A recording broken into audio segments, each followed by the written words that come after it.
Pernah sih aku ditawarin film, cuman aku nggak bisa acting aja. Biarpun ditolak, tetap kirim lagi. Udah berhenti bermusik lah, berkebun aja. Kenapa tidak berhenti daripada industri musik ini? Mungkin gini.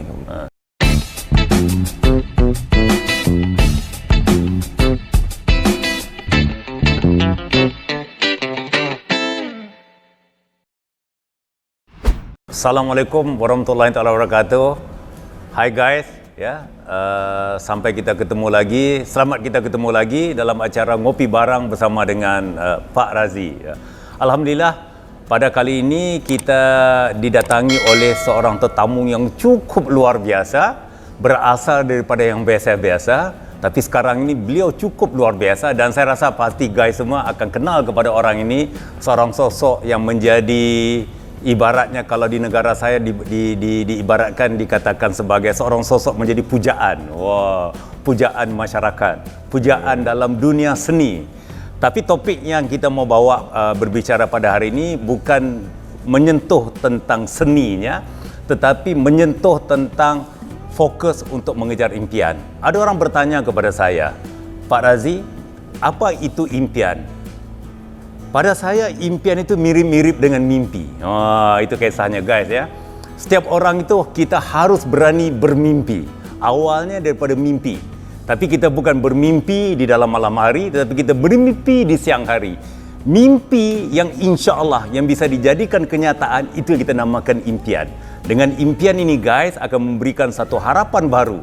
Dengan harapan baru insya Allah akan memberi satu semangat baru. Dengan semangat baru itulah akan memberi satu kekuatan untuk kita bertindak. Dan ini yang terjadi kepada tetamu kita pada hari ini. Saya rasa guys semua pasti kenal dengan beliau, sayang dengan beliau, kenal dengan beliau. Amin. Seorang rockstar kita, sekarang telah menjadi penyanyi papan atas Indonesia. Amin. Ya, selamat datang Wirza ya, alhamdulillah. Makasih. Saya sering dengar nama Wirza. Ya. Tapi kelihatannya hari ini baru ketemu Wirza. Baru ketemu. Masya Allah, kalau saya lihat Wirza ni cocok untuk jadi bintang sinetron gitu, bintang filem gitu ya. Pastinya kalau dipanggil berlakon pasti menjadi hero lah. Dia punya pemegang watak utama itulah. Pernah sih aku ditawarin film, cuman aku nggak bisa acting aja. Gitu ya, Masya Allah. Tapi sebelum kita lanjut, Wirza, ini kopi inspirasi. Coba kita cicipin dulu kopi inspirasi ini. Ya. Tadi aku udah nyobain sih di depan, enak nih. Tapi nggak tahu yang dingin ya. Masya Allah, Masya Allah, Masya Allah. Ya, terima kasih. Terima kasih. Waduh. Jadi, saya mau tanya Wirza ya. Wirza telah punya istri? Istri belum. Oh, Masya Allah. Belum. Ini benaran ini? Beneran. Belum luar biasa. Ini jujur ya. Aku manggilnya Om kali ya, Om ya. Iyalah. Om. Ini untuk pengetahuan guys semua, Wirza dengan saya ini selisih usianya 50 tahun. 30 tahun. 30 tahun. Setengahnya umur saya. 30 tahun ya, setengahnya umur ya. Masya Allah ya. Tapi saya ini walaupun mesinnya sudah tua, tapi insya Allah dia punya dalamannya muda ya? Dia ini tenaganya insya Allah masih baru lagi, masih kuat lagi. Sebenarnya Wirza ya, kalau saya mengkorek kisah-kisah Wirza ini banyak yang bisa dijadikan satu pedoman dan ikutan buat teman-teman sekalian. Tapi sebelum saya pergi lanjut ke situ, sebenarnya Wirza ya, topik pada hari ini adalah impian. Apa sebenarnya impian Wirza yang sebenarnya? Mimpiku bisa menjadi bahan ini sih, bisa menjadi bahan inspirasi orang sebenarnya. Masya Allah. Tapi itu terlalu naif banget kalau aku sebutkan memang. Cuman itu yang aku kejar sampai sekarang mungkin dengan semua dengan semua tantangan yang mungkin menurutku berat gitu Mir. Banyak hal-hal yang mungkin pada saat aku lagi jalan tuh ada tawaran ini, tapi kan aku punya mimpi yang itu tadi tuh, punya mimpi pengen bisa menginspirasi banyak orang, entah itu lewat lirik lagu, entah itu lewat lewat karya-karyaku yang lain gitu loh. Dan itu mimpiku dari SD. Dari SMP tuh udah pengen jadi orang yang mungkin bisa menginspirasi banyak orang, hanya sekedar itu sebenarnya. Masya Allah ya. Karena saya lihat ya, kisah perjalanan hidup Wirza ini cukup luar biasa. Saya tidak berani berbicara sampai ke tahap begitu, tapi kerana ini kenyataannya, maka saya sentuh lah. Kerana saya pernah melihat, saya nggak perlu sebutkan satu sosok lah. Saya pernah membaca satu sosok, seorang ahli olahraga yang disiplinnya terlalu kuat sehingga dia meninggalkan kuliahnya itu kerana dia mau maju dalam bidang olahraganya, dan akhirnya dia menjadi seorang olahragawan yang cukup terkemuka, yang sukses lah. Jadi kisah Firza ni mirip-mirip ke situ. Sebenarnya, maaf ya Firza ya, kedua orang tua akan sering mengatakan bahawa pendidikan ini, kuliah ini sebenarnya adalah penting banget buat kita, buat anak mereka, buat anak. Tapi saya lihat kisah perjalanan hidup Firza ini, impiannya begitu kuat sekali sampai sanggup meninggalkan zaman kuliahnya itu. Coba cerita dikit itu. Dulu tuh waktu aku ninggalin kuliah itu sebenarnya balik lagi ke keluarga ya. Aku ngelihat dari sisi pandang pribadiku, keluargaku salah satu keluarga yang demokratis lah. Jadi mereka nggak yang Firza harus jadi ini, harus gitu. Oh gitu. Harus kuliah, harus jadi harus kerja di kantoran atau apa gitu kan. Waktu itu tuh kebetulan papa mamaku nggak kayak gitu. Terus akhirnya aku jujur tuh sama mereka. Aku milih musik. Jadi harus ninggalin kuliah, harus fokus di satu bidang gitu. Karena sempat aku jalanin dua-duanya gitu. Ternyata berat juga kan jalanin dua-duanya. Aku waktu itu kuliah sore, sedangkan latihan itu malam, tapi masih jam kuliah gitu. Dan itu kan kayak mengganggu waktu antara kuliah dan ngeband waktu itu kan. Nah dari situ kayaknya nggak bisa terus-terusan kayak gini, harus aku pilih karena menurutku musik juga aku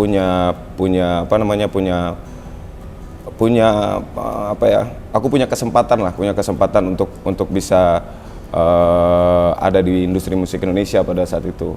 Berpikirnya seperti itu. Aku mensuges diriku tuh seperti itu waktu itu, dan akhirnya ya udah. Aku coba putusin kuliah, aku ngeband, bikin lagu, kirim ke label-label di Indonesia. Biarpun ditolak, tetap kirim lagi. Ya pada akhirnya eksis dengan ajang pencarian bakat waktu itu. Saya mau tanya ya, sebelum Firza meninggalkan zaman kuliahnya itu, zaman persekolahan itu, ya minum silakan. Pernah nggak Firza terfikir bahwa pendidikan ini, segulung ijazah ni penting untuk bekalan kesuksesan di dunia ini? Menurutku sih iya sih ya, karena orang tua pasti ya juga udah lahir duluan, pasti mereka lebih tahu akan anaknya gitu. Begitu ya. Dan orang tua berharapnya kemarin tuh punya ijazah jadi S1. Tapi pada akhirnya balik lagi, kalau pemahamanku pribadi adalah pengalaman tuh harus lebih banyak dibanding belajar di kelas. Menurutku gitu. Ya. Menurutku ya. Jadi harus punya banyak pengalaman, dan terus kalau punya kesempatan kuliah gitu. Dan kebetulan pada saat itu memang ekonomi keluarga lagi nggak bener. Gitu. Makanya aku ya udahlah ngalah dulu gitu. Aku cari pengalaman dulu aja deh. Mantap, gitu. Mantap. Karena kenapa saya tanyakan begini? Kadang-kadang untuk mengejar impian ini, sesuatu yang harus kita korbankan. Benar. Saya teringat kisah saya ya. Hari ini sebenarnya kisah Firza, tapi saya ingin cerita sharing sedikit kisah saya. Di saat saya berada di dalam titik terendah dalam kehidupan saya, waktu itu saya ditawarkan untuk berhijrah ke Indonesia, membawa satu bisnes ke Indonesia. Sesuatu yang berat buat saya adalah anak saya ada 3, isteri 1 lah.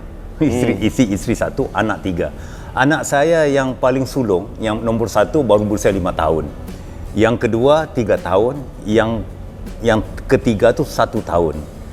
Isteri saya mikir begitu ya, sesuatu benda yang saya berat. Kalau saya tidak meninggalkan mereka, insya-Allah kemungkinan besar saya tidak akan bisa mengejar impian bagaimana untuk mendapatkan satu kesuksesan dalam kehidupan kami ini tadilah. Jadi berkorban di situlah.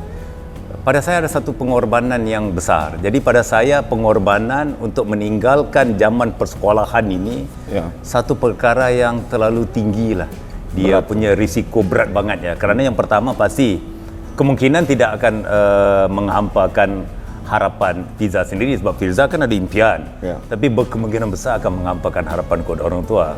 Tapi alhamdulillah lah, tapi sekarang orang tua senang lah ya. Alhamdulillah. Jadi intinya adalah saya mau tanya lah, ini guys, ini sebagai satu pedoman bagi kita semua, apa usaha yang dilakukan untuk mencapai impian yang berada di posisi sekarang ini pastilah kerana mengejar impian ni Mengejar impian ni saya teringat satu filem, kalau tidak silap saya, filem Laskar Pelangi itu. Saya suka dengan filem itu ya, Laskar Pelangi itu, mengejar impian itu ya. Jadi apa usaha yang dilakukan? Yang dilakukan mungkin ya yang tadi ya Om ya, milih musik dibanding kuliah. Menurutku itu berat sih, karena waktu itu musik juga belum tentu bisa menjamin kan, nggak ada jaminan untuk bisa jadi terkenal atau apa, itu nggak ada jaminan gitu. Dan terus pengorbanan selanjutnya adalah aku dulu atlet.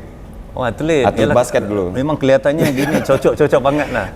dulu atlet basket divisi 2, Analisa Medan dulu. Dan terus ninggalin bidang olahraga. Terus ninggalin teman di Medan, semua aku tinggalin pada saat aku dapat kesempatan dan rezeki. Waktu itu lolos ajang pencarian bakat, terus aku punya niat, ya udah gue berkarya dulu deh di ibu kota gitu lah. Gue orang kampung kan. Ya udah berkarya dulu di ibu kota, sebisa mungkin punya album. Album pertama dulu lah rilis gitu. Dan terus akhirnya aku tinggalin teman-temanku. Terus apa lagi ya pengorbanan selanjutnya, ya mungkin banyak bersabar sih, Om. Gitu banyak bersabar karena banyak sekali tantangan-tantangan yang aku hadapin setelah ternyata di industri musik itu nggak semudah yang dibayangkan.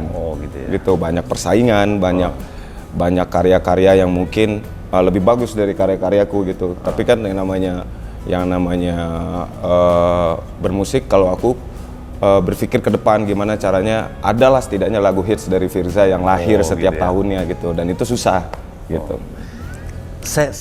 Soalan saya ini jujur. Saya mau Firza jawab dengan jujur. Dengan jujur ya. Karena audiens, peminat Firza akan suka dengan kejujuran. Kenapa dalam keadaan menghadapi tantangan, cabaran, diibaratkan album nggak laku segala macam gitu, kenapa tidak berhenti saja daripada zaman muzik ini? Kenapa tidak berhenti daripada industri muzik ini? Mungkin gini, aku udah ngerasain enaknya di musik. Gitu ya. Dan aku pernah membayangkan memang, dulu tuh sebelum ada di industri musik, membayangkan ada seniorku dulu yang bilang, jadi musisi itu adalah konglomerat katanya gitu. Konglomerat dari mana ya? Dan terus dia kayak jabarin contoh-contohnya. Band ini aja dibayar sekian puluh juta sekali manggung. Gitu ya. Dia dapat royalti dari hasil dia bikin lagu itu sekian ratus juta. Aku nggak percaya waktu itu, nggak percaya dari mana asalnya ya. Dan aku nggak ngerti dengan hal itu. Dan terus aku coba ulik lagi, mengkaji lagi tentang itu. Ternyata bener, musisi itu bisa dibilang konglomerat gitu. Contoh aja Michael Jackson. Siapa yang nggak kenal Michael Jackson? Michael Jackson juga konglomerat gitu ya. Dan menurutku iya juga ya, kayaknya yang dibilang temen aku tadi itu adalah acuanku untuk jadi musisi besar lah gitu. Dan terus aku gimana caranya ngejar itu gitu kan. Mungkin setelah di industri ada lagi tantangannya itu ya itu tadi ya, persaingan, terus belum tentu lagu itu menjadi hits gitu. Dan itu sempat bikin aku down itu. Waduh, nggak ada musik yang jadi nih gitu. Yang udah aku bikin, aku begadang setiap malam di studio setiap hari, tapi tetap aja nggak ada yang ngehits gitu. Dan itu memang sempat pernah kepikiran udah berhenti bermusik lah, berkebun aja. Sempat pikir gitu, tapi makin kemari ya aku balik lagi ke orang terdekatku ya, keluarga ya Om ya. Mereka bilang gini, dulu kamu yang ngeyakinin kita untuk jadi musisi besar di Indonesia. Sekarang kamu sudah jadi seperti ini, bukannya kamu bersyukur, malah kamu pengen lari dari haluanmu gitu. Dan terus akhirnya di situ aku sadar lagi, itu nggak lama lah, beberapa tahun belakangan ini tuh kejadian kayak gitu. Gitu ya. Jadi guys ya, ingat ya, ini satu cerita yang cukup menarik, satu pesan yang cukup menarik. Sebab itu di saat kita melakukan sesuatu, butuh seseorang yang memahami kita. Kerana pastinya di dalam kita meneruskan sesuatu usaha kita ini, pasti satu ketika kita merasa mau give up. Itu normal. Saya pernah ketemu dengan beberapa orang yang sekarang yang telah mencipta nama dalam bidang masing-masing. Bila saya tanya, rata-rata mengatakan begitu. Sebelum mereka sampai kepada zaman sekarang ini, mereka merasa mau give up. Tetapi ada seseorang yang memberi satu galakan kepada mereka, memberi satu kepercayaan kepada mereka. Ini sebab mereka jangan give up. Dan akhirnya mereka teruskan, mereka sukses. Jadi ingat guys ya, ingin menyerah ini normal. Dalam pemikiran kita sebagai manusia biasa, normal. Tetapi yang membuat kita tidak menyerah itu memang kita membutuhkan satu semangat yang baru. Dan pastinya semangat yang kuat itu datang daripada orang yang benar-benar memahami kita. Jadi sebelum kita mencicipi kopi ini, saya rangkumkan beginilah tentang Birza ini. Birza, untuk kita sukses mengejar impian ini Birza, dia ada 3 perkara yang paling penting. Yang pertama kita katakan mindset. Mindset kita kan. Jadi mindset, contohnya Birza, mindset benar-benar telah kuat. Mindnya mengatakan bahawa aku akan menjadi seorang penyanyi yang sukses. Ini mindset. Ini mantap. Yang kedua, kita katakan skill set. Skill set itu kita harus mempunyai satu talenta. Skill dalam bidang yang kita pilih itu guys. Contohnya macam Birza, dia faham bahwa dia memang pintar menyanyi, pintar bermain muzik, minat dan pintar. Mantap. Yang ketiga itu adalah tool set. Tool set itu yang membawa dia terjun ke dalam bidang nyanyian ini tadi. Dan kalau tidak silap saya, dalam tool set itu, kalau tidak silap saya lah Birza Birza pernah ikuti satu pencarian talent di Indonesia ini ya. Benar. Yang apa ya? Aku pernah 2 kali ikut itu. Dulu sih ya itu tadi aku lempar ke label-label, nggak keterima karyaku gitu, nggak bisa digarap sama mereka. Terus akhirnya aku bikin lagu terus. Aku masih kekeh, maksudnya masih percaya bahwasannya bandku ini bisa jadi lah gitu. Tapi di setiap aku ngeband itu, aku nggak pernah bener. Dalam artian, ya itu berantem sama teman-teman band. Terus karyaku, ya nggak bener lah. Maksudnya itu pasti akan ada konflik lah di band itu selalu, di setiap band yang gue jalani. Dan terus akhirnya ibuku waktu itu bilang gini, kamu jalan sendiri aja. Kayaknya memang rezekimu tuh kalau kamu nyanyi sendiri gitu. Aku nggak percaya sih Om ya, aku nggak percaya. Tapi namanya orang tua balik lagi, pasti dia tahu apa yang nggak aku tahu di diriku gitu. Dan terus akhirnya aku coba ikut ajang pencarian bakat itu. Alhamdulillah sampai 3 besar. Dan di situ bisa menjadi jembatanku untuk kenal sama teman-teman di belakang panggung, label, terus teman-teman di di perusahaan rekaman. Banyak gitu di Indonesia, dan terus di situ mulai dapat link-link baru, dapat teman-teman baru. Nah di situ tuh mulai berkomunikasi, dan alhamdulillah sekarang ada perusahaan rekaman yang mau, terus digarap lah tuh album aku, dan alhamdulillah terjawab sudah penantian panjangku gitu. Biarpun sebenarnya aku sejujurnya pribadi nggak menganggap ini kesuksesanku ya, aku nggak menganggap ini kesuksesanku. Masih banyak hal-hal yang mungkin aku harus jalani ke depannya gitu. Dan aku cuma ingat orang tua aku bilang, kejar mimpimu dan berkarya terus sampai kau mati gitu. Mantap. Jadi pujangga juga orang tua ya? Sangat pujangga, Melayu. Melayu. Awak Melayu awaknya. Waduh, Masya Allah. Oke Birza, kita break sebentar. Kita rasa-rasa kopi inilah ya. Nanti kita lanjutkan lagi ngobrol kita. Sebenarnya kalau kita bicarakan tentang ngobrol sama Birza itu rasanya macam sari suntuk, nggak akan selesainya. Mantap. Ini kopinya enak sekali ya. Apa? Inspirasi. Ngopi inspirasi.